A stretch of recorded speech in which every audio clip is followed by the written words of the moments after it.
जो मेरे दोस्त कतर में अपना बिजनेस करना चाहते हैं, छोटी से छोटी दुकान भी खोलना चाहते हैं या बड़ी से बड़ी दुकान भी खोलना चाहते हैं, बिजनेस बिजनेस होता है। बिजनेस करने का तरीका मैं बताऊंगा, कितनी इन्वेस्टमेंट आपसे होनी पड़ेगी या लगनी पड़ेगी, मुकम्मल इंफॉर्मेशन के साथ।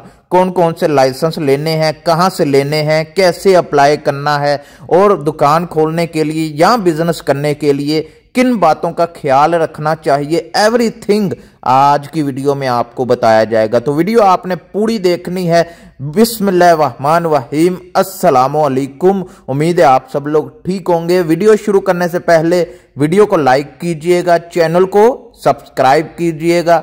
कोई भी सवाल है पूछना चाहते हैं, इंस्टाग्राम पर आ जाएं, आपके हर सवाल का जवाब इंस्टाग्राम पर दिया जाता है। इंस्टाग्राम पर कोई भी नेक्स्ट वीडियो के बारे में पूछना चाहते हैं या बताना चाहते हैं, इंस्टाग्राम पर आएं। क्योंकि मुझे मैसेज आए थे कि कतर में अपनी दुकान कैसे खोलें, कौन कौन सी चीज़ें ज़रूरी होती हैं। आज की वीडियो आप लोगों के लिए, अगर आप कतर में अपना बिजनेस करना चाहते हैं, छोटी दुकान हो या बड़ी दुकान हो, बिजनेस बिजनेस होता है, ठीक है। कतर में बिजनेस करने के लिए सबसे पहले आपको एक कतरी स्पॉन्सर ढूंढना होगा, क्योंकि गैर मुल्की अकेला दुकान नहीं खोल सकता, ठीक है। 51% हिस्सा कतरी के नाम पर होना लाजमी होता है। तो इसलिए आप सबसे पहले कोई स्पॉन्सर ढूंढें, कोई कतरी ढूंढें जो आपके साथ मिलकर कारोबार करे। उसके बाद कमर्शियल रजिस्ट्रेशन CR मतलब के वजारत तजारत MOCI से बिजनेस का रजिस्ट्रेशन करवाना पड़ता है, ठीक है। ये आपके बिजनेस की ऑफिशियल पहचान होती है।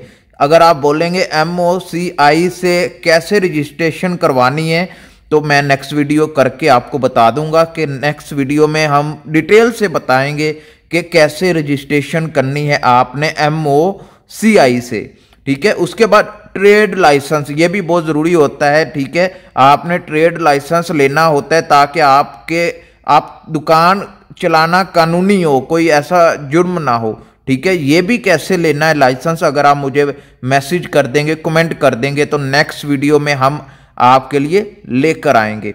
उसके बाद किरायानामा, ठीक है। दुकान या शॉप का किरायानामा आपने म्यूनसिपैलिटी में रजिस्टर करना लाजमी है। इससे ये होगा कि आपका सब कुछ रिकॉर्ड, अगर आप बिल्कुल ठीक करेंगे काम, बिल्कुल दुकान ठीक से चलाना चाहते हैं, तो ये सारे चीज़ों को आपको फॉलो करना होगा। म्यूनसिपैलिटी की मंजूरी, ठीक है। दुकान की लोकेशन और सेफ्टी चेक होगी। उसके बाद आपका अगर खाना पीने वाला कोई बिजनेस है, कोई फूड है, तो उसका भी आपको फूड परमिट लेना होगा, ठीक है। अगर आप कोई रेस्टोरेंट खाने पीने का सामान शुरू कर रहे हैं, तो आपको फूड परमिट भी लेना होगा। अभी सबसे ज़रूरी बात जो लोग सुनना चाह रहे थे कि इन्वेस्टमेंट, सरमाया कितना होगा। कम से कम भी आपके पास 50,000 कतरी रियाल होने चाहिए। इससे ज़्यादा भी दरकार हो सकते हैं, वो आपकी बिजनेस की नौयत पर डिपेंड करता है कि आप किस टाइप का बिजनेस कर रहे हैं, या कितना बड़ा कर रहे हैं या छोटा कर रहे हैं। कम से कम भी 50,000 रियाल आपकी जेब में होने चाहिए, अगर आप कतर में बिजनेस करना चाहते हैं या आने वाले वक्त में चाह रहे हैं। तो ये है कतर में बिजनेस करने का तरीका। बहुत ही आसान लफ्ज़ों में मैंने आपको बताया होगा, उम्मीद है आपको समझ भी आई होगी। अगर कोई भी आप बिजनेस के हवाले से, जैसे कि MOCI से कैसे रजिस्ट्रेशन करवानी है, ट्रेड लाइसेंस कैसे लेना है, सब कुछ बिजनेस के हवाले से कोई भी आपके जहन में सवाल चल रहा है, तो आप मुझे इंस्टाग्राम पर ज़रूर आइएगा, या इस वीडियो के नीचे कमेंट भी कर सकते हैं। मैं नेक्स्ट वीडियो में आपके उस सवाल को लेकर चलूंगा और आपको बताऊंगा कि कतर में ये लाइसेंस कैसे आपने अप्लाई करना है, या इस लाइसेंस को कैसे हासिल करना है। तो ये हैं बिजनेस खोलने की चंद जो शराइत होती हैं। अगर आप इन पर अमल करते हैं या इनको पूरा करते हैं, तो कतर में अपना बिजनेस खोल सकते हैं। कोई भी सवाल है, इंस्टाग्राम पर आ जाएं। पूरी वीडियो देखने के लिए आपका शुक्रिया। मिलते हैं नेक्स्ट वीडियो में। अल्लाह हाफिज।